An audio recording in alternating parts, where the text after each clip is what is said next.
Hello everyone, welcome to MG classes. I am Priya Jaiswal. आज हम देखेंगे आपका रेलवे शिक्षक भर्ती को लेकर, जो कि काफ़ी अच्छी वैकेंसी है। और ये जो रेलवे की वैकेंसी आई है, इसमें ध्यान देना सबसे ज़्यादा इम्पॉर्टेंट है आपका पीआरटी, पीजीटी और आपका जो टीजीटी है, ये तीनों इसमें है।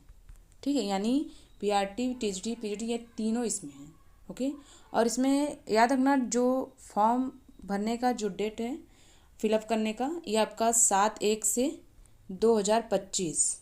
ओके, यानी आपका 7 फरवरी 2025 से लेकर आपका स्टार्ट होगा और आपका कितना 6/2/2025, यानी 7 जनवरी 2025 से 6 फरवरी 2025। ओके, जो फॉर्म फिलअप करना है वो फरवरी नहीं है, जनवरी है। कितना 7 जनवरी से 6 फरवरी, ये आपका टाइमिंग है। आप इतने टाइम के बीच में आप ये फॉर्म फिलअप कर सकते हैं। ओके।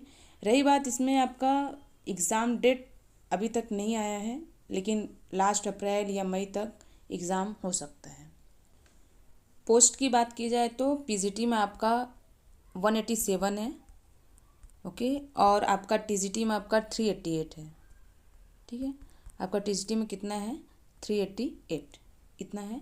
और जूनियर वैकेंसी भी है कई सारी, और आप देख सकते हैं इसमें कि कुछ मतलब जो जूनियर वैकेंसी उसमें आपका म्यूज़िक टीचर्स की भी हैं, और यानी कई सारी वैकेंसी हैं जूनियर को लेके, आप उसमें अप्लाई कर सकते हैं। और इसका कुछ डिटेल हम समझ लेते हैं इसमें कि उसका फॉर्मेट कैसे है। ओके, तो सबसे पहले हम इसमें समझेंगे प्राइमरी टीचर यानी असिस्टेंट टीचर बोलते हैं, इनके बारे में समझेंगे। इसमें जूनियर स्कूल के लिए होता है ये, और इसके लिए आपको 12th में 50%।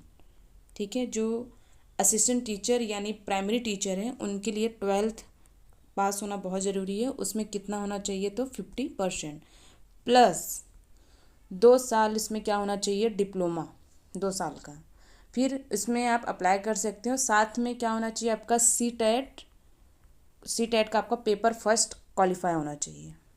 ठीक है, यानी जो जूनियर यानी प्राइमरी टीचर असिस्टेंट टीचर बोलते हैं, जो एग्ज़ाम है उसके लिए आपका 12th पास होना चाहिए। उसमें कितना होना चाहिए 50%, प्लस 2 साल का डिप्लोमा, और उसके बाद उसमें आपका सी-टेट पेपर फर्स्ट क्वालिफाई होना चाहिए, तभी आप इस फॉर्म को फिलअप कर सकते हैं। ओके, आगे हम देखेंगे इसमें टीजीटी के बारे में। टीजीटी के बारे में इसमें ग्रेजुएशन होना ज़रूरी है। ठीक है, इसमें ध्यान देना क्या है, आपका ग्रेजुएशन होना ज़रूरी है, उस प्लस आपका इसमें डीएलएड या बीएड। ठीक है, आपका डीएलएड या फिर बीएड, यानी दोनों में से कुछ भी रहेगा तो भी चलेगा। ओके, तो आप अप्लाई कर सकते हो। प्लस आपका इसमें सी-टेट का पेपर 2। ठीक है, किसका सी-टेट का पेपर 2। याद रखना टीजीटी में क्या क्या होना चाहिए आपका, इसमें सी-टेट का पेपर 2 होना चाहिए, डीएलएड या बीएड, और याद रखना। और अब उसके बाद क्या आपका सी-टेट पेपर 2। ओके, इसके बाद इसमें एज यानी आयु की भी मतलब एक निर्धारित सीमा है, जो कि काफ़ी अच्छी दी गई है। इसमें जो आयु है, एज की बात की गई है, तो इसमें आपका 18 से 45 यानी आपका 18 से 45 दिया गया है, यानी काफ़ी ज़्यादा अच्छा है आपका। इसलिए जो एज है, जो वर्ष दिया गया है, उम्र दिया गया है, टीजीटी, पीजीटी, पीआरटी तीनों के लिए है। ठीक है, इस चीज़ को ध्यान देना।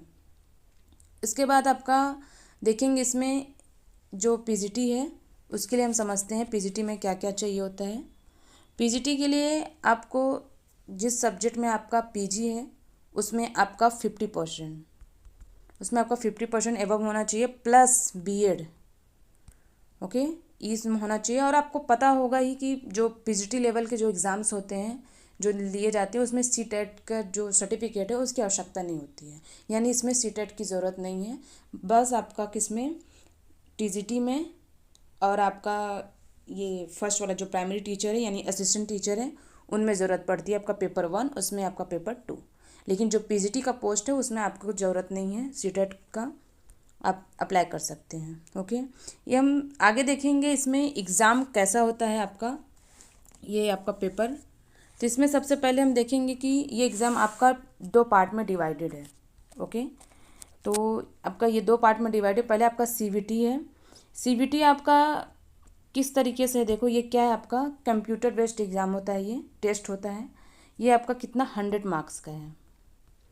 ओके। 100 मार्क्स का होता है, ये कॉमन है, सबके लिए है ये आपका परफॉर्मेंस टेस्ट होता है, प्लस आपका टीचिंग स्किल टेस्ट होगा, और परफॉर्मेंस टेस्ट जो होता है ये आपका सीबीटी में होता है। ये कितना होगा आपका 100 मार्क्स, और इसका वेटेज आपका कितना रहेगा तो 85%। ठीक है, इसका वेटेज कितना रहेगा 85%। इसमें जो 15% है आपका टीचिंग स्किल का वेटेज रहेगा। ठीक है, कितना आपका 15, यानी आपका कितना होगा 85:15। ये आपका ये सीबीटी का वेटेज है। ओके, यानी 100 मार्क्स का ये कंप्यूटर बेस्ड टेस्ट होता है, इस चीज़ को ध्यान देना। इसमें आपका टीचिंग स्किल टेस्ट भी कंडक्ट किया जाता है। इसमें आपका जो टीचिंग स्किल है, स्किल टेस्ट होता है। और टीचिंग स्किल में आपका क्या क्या चेक करते हैं देखो, इसमें आपका टीचिंग मेथोलॉजी देखेंगे, उसके बाद टीचिंग लीडरशिप देखेंगे, उसके बाद आपका टीचिंग क्रिएटिविटी देखेंगे आपका किस तरीके से है, यानी जितना चीज़ होता है सब कुछ इसमें देखा जाता है। ओके, आगे इसमें आपका जो परफॉर्मेंस है, आपका परफॉर्मेंस टेस्ट भी होता है, और ये आपके स्तर के जो क्वेश्चंस होते हैं इसमें पूछे जाते हैं। क्या क्या क्वेश्चन होंगे ये हम देख लेते हैं। क्वेश्चन और प्लस मार्क्स, कितने कितने क्वेश्चंस होते हैं और कितने मार्क्स होते हैं। जैसे आपका इसमें प्रोफेशनल एबिलिटी है तो ये आपका कितना 50 क्वेश्चन रहेगा, आपका 50 मार्क्स रहेगा। ओके, जनरल अवेयरनेस के जो क्वेश्चंस रहते हैं ये भी आपका 15-15। ओके, प्लस आपका जो जनरल इंटेलिजेंस एंड रीजनिंग के जो क्वेश्चंस होते हैं वे आपके 15-15 मार्क्स के हैं। उसके बाद इसमें मैथमेटिक्स के कितने मार्क्स रहेंगे तो 10 मार्क्स के, और 10 आपके क्वेश्चंस रहेंगे। ओके, प्लस आपका जो जनरल साइंस है उसके भी 10 मार्क्स होंगे और 10 क्वेश्चंस रहेंगे, इस चीज़ को ध्यान देना। यानी आपका टोटल कितना होगा ये 100 मार्क्स का। 100 आपका क्वेश्चंस होंगे, 100 आपके मार्क्स होंगे। ओके, इस चीज़ को ध्यान देना। यानी आपके जो परफॉर्मेंस टेस्ट है ये आपके इस तरह के जो क्वेश्चंस होते हैं इसमें आपको पूछे जाते हैं। ओके, उसके बाद ध्यान देना इसमें जो माइनस मार्किंग है अगर पूछा जाए कितना है तो आपका ये 1/3 रहेगा। ओके, यानी 1/3 होता है, नेगेटिव मार्किंग है ये।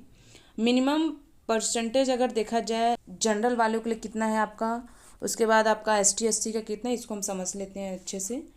इसमें आपका कितना होना चाहिए तो जनरल में आपका कितना है 40%।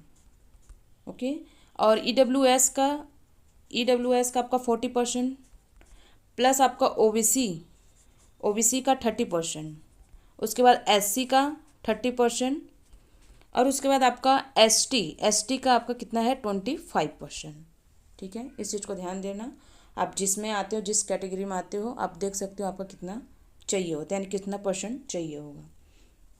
आगे एक चीज़ और बता दूं मैं आपको, इसमें आपका एक 100 नंबर के बाद जो टीचिंग स्किल टेस्ट होता है वो आपको 15 मार्क्स, जो भी हमने बताया आपका रेशियो कितना है 85 रेशियो कितना 15। ओके, कितना है आपका 85 रेशियो 15। ये आपका 85 का तो मैंने बताया आपको CBT का क्या क्या है क्या नहीं रहेगा, लेकिन जो 15 मार्क्स का है ये आपका तुरंत वहाँ पर एक टॉपिक दिया जाता है। ठीक है, टेस्ट किया जाता है, वहाँ पर आपको तुरंत एक टॉपिक देंगे, कुछ टाइम देते हैं आपको अपना प्रेजेंटेशन रेडी करने के लिए, ताकि आप उतने समय में अपना प्रेजेंटेशन रेडी कर सकें।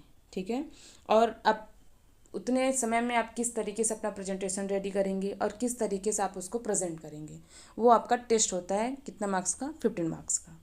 ओके, यही आपका अभी फ़िलहाल, और कुछ उसमें आएगा, कुछ बताया जाएगा तो मैं बता दूंगी। फ़िलहाल अभी तक इतना ही आए हैं। Okay, thank you.